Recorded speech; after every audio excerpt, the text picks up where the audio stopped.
Good morning વિદ્યાર્થી મિત્રો, Shri B B and B B Hirpara Kanya Vidyalaya કાલાવડમાં આપનું સ્વાગત છે. તો આપણે વિજ્ઞાનમાં 8મું પ્રકરણ ચાલી રહ્યું છે. તો તેમાં આપણે અગાઉના લેક્ચરમાં જોયું હતું કે વનસ્પતિઓ દ્વારા ઉપયોગમાં લેવાતી એકલ વનસ્પતિઓ દ્વારા ઉપયોગમાં લેવાતી પ્રજનનની પદ્ધતિઓ, જેમાં આપણે ભાજન, અવખંડન, પુનઃસર્જન, ત્યારબાદ કલિકા સર્જન, વાનસ્પતિક પ્રજનન અને બીજાણુ નિર્માણ, બરાબર, આપણે આ 6 પદ્ધતિઓ વિશે જોયું હતું. અને તો કે તે બધી કેવી હતી? તો કે અલિંગી પ્રજનન હતું, કે જેમાં ફક્ત એક જ વનસ્પતિમાંથી અથવા તો કે એક જ સજીવમાંથી બીજા સજીવોનું નિર્માણ થતું હતું, એટલે કે તેને એકલિંગી પ્રજનન પદ્ધતિ કહેવાતી હતી. અલિંગી પ્રજનન પદ્ધતિ કહેવાતી હતી. ત્યારબાદ આપણે અહીંયા આગળ જોઈએ તો કે સપુષ્પી વનસ્પતિઓમાં લિંગી પ્રજનન. આગળની જે આપણે 6 પદ્ધતિઓ જોઈ તે અલિંગીની હતી, અને આ છે તો કે આ લિંગી પ્રજનન છે. કે આવૃત બીજધારીઓના પ્રજનનાંગોમાં પુષ્પમાં દર્શાવેલા છે. તો અહીંયા જે આ પ્રજનન અંગો છે તો કે અથવા તો કે બીજા બધા જ અંગોની સાથે પ્રજનન અંગો પણ અહીંયા પુષ્પમાં નામ નિર્દેશન કરેલા છે. તો કે તમે પુષ્પના વિવિધ ભાગો વિશે અભ્યાસ કરી ગયા છો, જેમ કે વજ્રપત્ર છે, દલપત્ર છે, પુંકેસર અને સ્ત્રીકેસર. તો આ જે 4 ભાગ છે પુષ્પના, તો કે તમે અગાઉના ધોરણમાં પણ તેના વિશે તમે પરિચિત જ છો. કે જો પહેલાં તો અહીંયા આપણે નીચેથી શરૂઆત કરીએ તો આ જે દાંડી છે તો કે તેની બાજુમાં જે આ લીલા કલરના આવેલા હોય છે તેને શું કહેવાય છે? વજ્રપત્ર અથવા તો કે વજ્ર ચક્ર. આખું ચક્ર સ્વરૂપે ગોઠવાયેલું હોય છે, તો આપણે તેને વજ્ર ચક્ર પણ કહી શકીએ. અને આપણે અહીંયા એક પત્રને લઈએ તો આપણે તેને વજ્રપત્ર પણ કહી શકીએ. ત્યારબાદ જે કોઈ પુષ્પ છે તો કે પુષ્પની પાંખડીઓ હોય છે તેને શું કહેવાય છે? દલપત્ર. કે નીચે અહીંયા વજ્રપત્ર, ત્યારબાદ અહીંયા ઉપર દલપત્ર, અને ત્યારબાદ અહીંયા વચ્ચે જે આ મધ્યમાં આવેલી હોય છે તે હોય છે સ્ત્રીકેસર. વચ્ચે એક્ઝેક્ટ વચ્ચે આવેલું હોય છે તે શું હોય છે? સ્ત્રીકેસર. અને ત્યાંની બંને બાજુએ શું આવેલા હોય છે? પુંકેસર. તો આ 3 પુંકેસર ડાબી બાજુ અને આ 3 જમણી બાજુ પુંકેસર તમે જોઈ શકો છો. અને સ્ત્રીકેસરની સંખ્યા 1 જ છે, બરાબર. અને આ 4 અંગો છે તો કે આ પુષ્પના મુખ્ય 4 અંગો છે, અને તેમાંથી તેના પુષ્પના પ્રજનન અંગો કયા છે? તો કે સ્ત્રીકેસર અને પુંકેસર. તો કે સ્ત્રીકેસર અહીંયા 4 અંગો કીધા કે વજ્રપત્ર, દલપત્ર, પુંકેસર તેમજ સ્ત્રીકેસર. તો કે તેમાંથી પુંકેસર તેમજ સ્ત્રીકેસર પુષ્પના પ્રજનન ભાગ કે અંગો છે. એટલે કે ટોટલ જોઈએ તો પુષ્પના 4 અંગો અથવા તો કે 4 ભાગ છે, બરાબર. પરંતુ તેમાંથી તેના પ્રજનન અંગો કયા છે? તો કે 2 જ છે, એક સ્ત્રીકેસર અને બીજું પુંકેસર. તો કે જેમાં પ્રજનન કોષો હોય છે. એટલે કે જે સ્ત્રીકેસર અને પુંકેસર છે તો કે ફક્ત તે બંનેની પાસે જ અથવા તો કે તે બંનેમાં જ પ્રજનન કોષો હોય છે. તો કે જ્યારે પુષ્પમાં પુંકેસર અથવા તો કે સ્ત્રીકેસરમાંથી કોઈ એક જનનાંગ હાજર હોય કે આવેલા હોય તો પુષ્પ એકલિંગી કહેવાય છે. એટલે કે એવું જરૂરી નથી કે બધા પુષ્પમાં સ્ત્રીકેસર અને પુંકેસર બંને આવેલા હોય. જો અહીંયા શું કીધું છે કે ક્યારેક કોઈ પુષ્પ એવું પણ હોય કે જેમાં ફક્ત આ સ્ત્રીકેસર છે એક જ આવેલું હોય, બરાબર. તો પુંકેસરની તેમાં ગેરહાજરી હશે, ફક્ત એક જ જનનાંગ આવેલું છે, એટલે એને કેવું કહેવાશે? એકલિંગી પુષ્પ. 2 લિંગ જરૂરી હોવા જોઈએ, સ્ત્રીકેસર અને પુંકેસર, પરંતુ બંનેમાંથી એક જ લિંગ આવેલું છે, એટલે કે અહીંયા સ્ત્રીકેસર આવેલું છે એક જ, તો કે તેને શું કહેવાશે? એકલિંગી પુષ્પ કહેવાય છે. તો કે તેવું ક્યાં જોવા મળે છે? તો કે પપૈયા અને તરબૂચમાં, બરાબર. એમાં પપૈયા અને તરબૂચમાં જે પુષ્પો આવે છે તો કે તે કેવા હોય છે? એકલિંગી પુષ્પ હોય છે. હવે તેવી જ રીતે ખાલી પુંકેસર જોવા મળે અથવા તો કે સ્ત્રીકેસર ન પણ હોય, બરાબર. એવું પણ હોઈ શકે કે સ્ત્રીકેસર આવેલું હોય કે પુંકેસર આવેલું હોય, બંનેમાંથી કોઈ પણ એક અંગ હાજર હોય, બરાબર. તો તેને શું કહેવાશે? પુષ્પ એકલિંગી છે તેમ કહેવાય. તો કે આવું તરબૂચ અને પપૈયામાં જોવા મળે છે.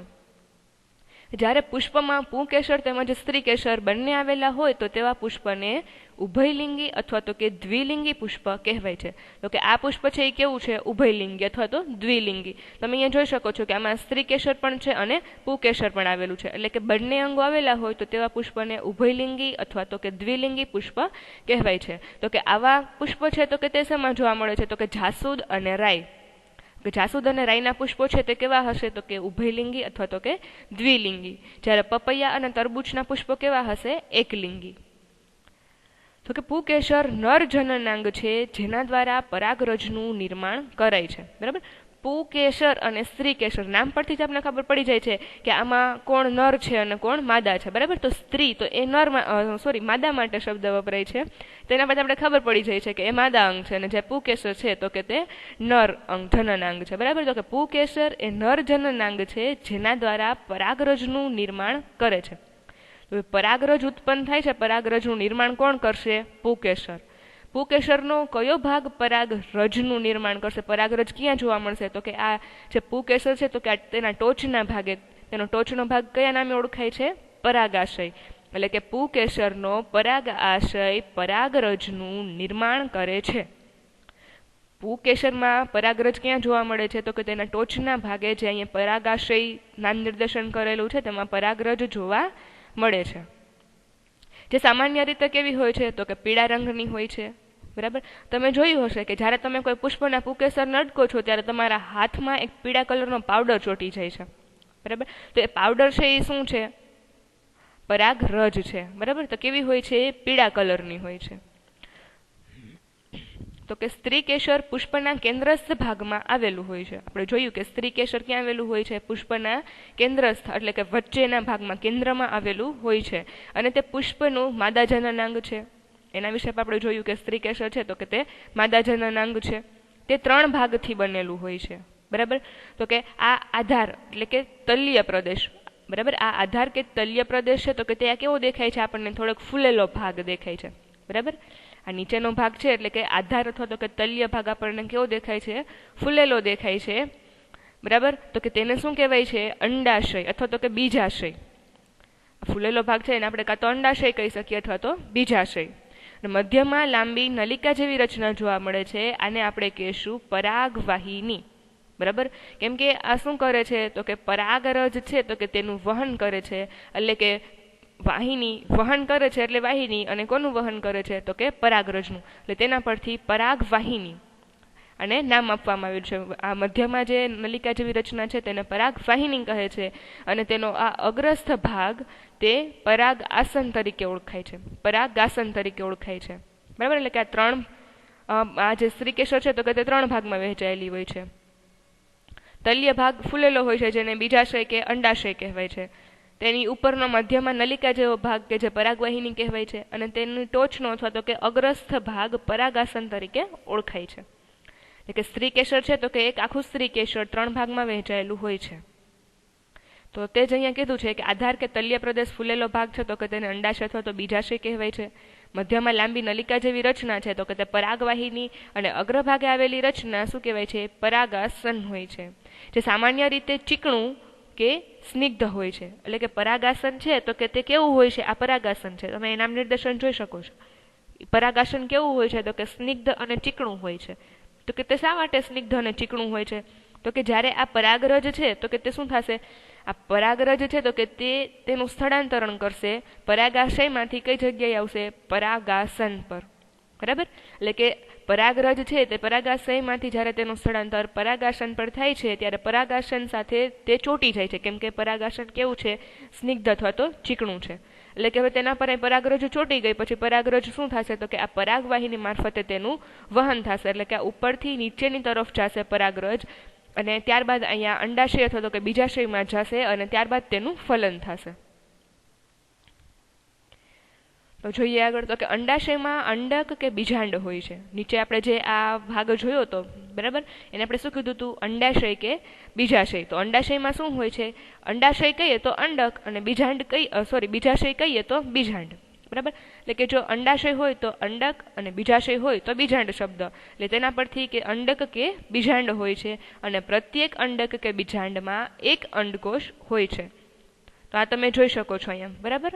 આ ભાગ છે, આ ભાગ શેનો દેખાડેલો છે? આ બીજાંડનો ભાગ દર્શાવેલો છે.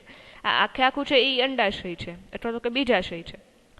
પરાગરજ દ્વારા ઉત્પન્ન થયેલા નરજન્યુ કે પુજન્યુ અંડાશયના અંડકોષની સાથે સંયુગ્મન પામે છે. પરાગરજ છે તો કે તે ક્યાં ઉત્પન્ન થાય છે? તો કે પુકેસરમાં, બરાબર. તો કે તે શું કહેવાશે? નરજન્યુ કહેવાશે. પુકેસર છે તો કે તે આપણે જોયું કેવું છે? તો કે નરજનનાંગ છે, પુષ્પનું નરજનનાંગ છે, બરાબર. હવે એવી રીતે અંડાશય, તો અંડાશય કોનું છે? તો કે તે માદા જનનાંગ છે, બરાબર. એટલે કે નરજન્યુ કે પુજન્યુનું અંડાશયના અંડકોષની સાથે સંયુગમન પામે છે. જેમ મેં તમને કીધું એમ કે પરાગરજ છે પરાગાસન પર ચોંટી જશે અને ત્યારબાદ તેનું પરાગવાહિની મારફતે તેનું વહન થશે અને તે ક્યાં પહોંચશે? બીજા શયની અંદર. બરાબર. અને ત્યારબાદ તેનું શું થશે? ફલન થશે. જનનકોષના આ સંયુગમન કે ફલનથી યુગ્મનજ કે ફલિતાંડનું નિર્માણ થાય છે, જેમાં નવા છોડમાં વિકાસ પામવાની ક્ષમતા હોય છે. એટલે કે જ્યારે અહીંયા પરાગરજ આવે છે અને ત્યારબાદ તેનું ફલન થાય છે, એટલે કે બંનેનું શું થાય છે? સંયુગમન થાય છે. તો ત્યારે શું બને છે? તો કે તેના ફલનથી અહીંયા ફલિતાંડ અથવા તો યુગ્મનજનું નિર્માણ થાય છે. જ્યારે પરાગરજ બીજા શય સાથે સંયુગમન પામે છે ત્યારે તેનું ફલન થઈને શું બને છે? ફલિતાંડ અથવા તો કે યુગ્મનજ બને છે, કે જેમાંથી નવા છોડનો વિકાસ પામવાની તેની પાસે ક્ષમતા રહેલી હોય છે. આમ પરાગરજને પુંકેસરમાંથી પરાગાસન સુધી સ્થળાંતરણ થવાની જરૂરિયાત હોય છે.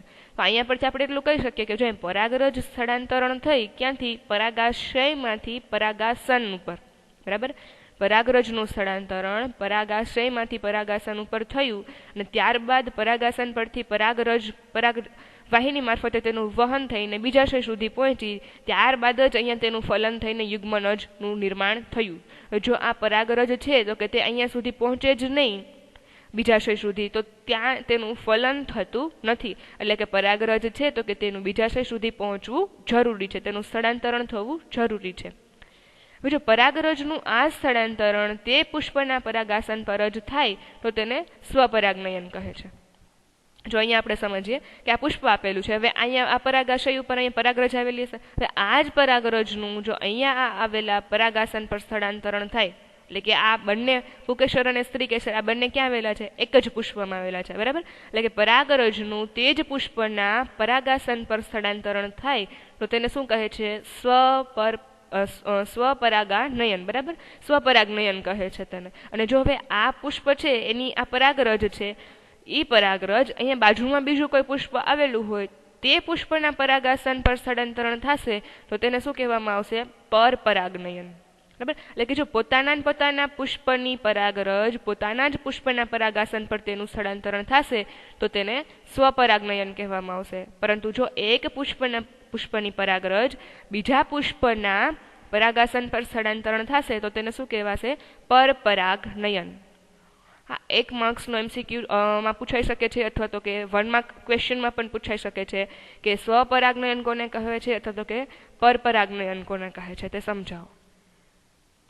જો પરાગરજનું આ સ્થળાંતરણ તે પુષ્પના પરાગાસન પર જ થાય તો તેને સ્વપરાગનયન કહે છે, પરંતુ એક પુષ્પની પરાગરજ બીજા પુષ્પ પર સ્થળાંતરિત થાય તો તેને પરપરાગનયન કહે છે. હવે આ એક પુષ્પ આપણે એમ થાય કે હવે આ એક પુષ્પની પરાગરજ છે તો કે તે બીજા પુષ્પના પુષ્પાસન સુધી કેવી રીતે પહોંચતી હશે? બરાબર. તો કે ઘણી વખત કોઈ પવન આવે તો પણ એમ થાય કે આપણે ખબર છે કે પરાગરજ તો કેવી છે? સાવ હળવી છે. બરાબર. કે આપણે એને અડીએ તો આપણે હાથમાં પીળા કલરનો પાવડર જેવી ચોટી જતી હોય છે, તો સાવ હળવી છે. તો કે જો પવનનો ઝોકો આવ્યો વધારે, બરાબર, તો આખું ફૂલ આમ હલશે, એમાંથી પરાગરજ ઉડીને બીજા કોઈ પુષ્પના પરાગાસન પર જઈને સ્થળાંતરણ પામશે.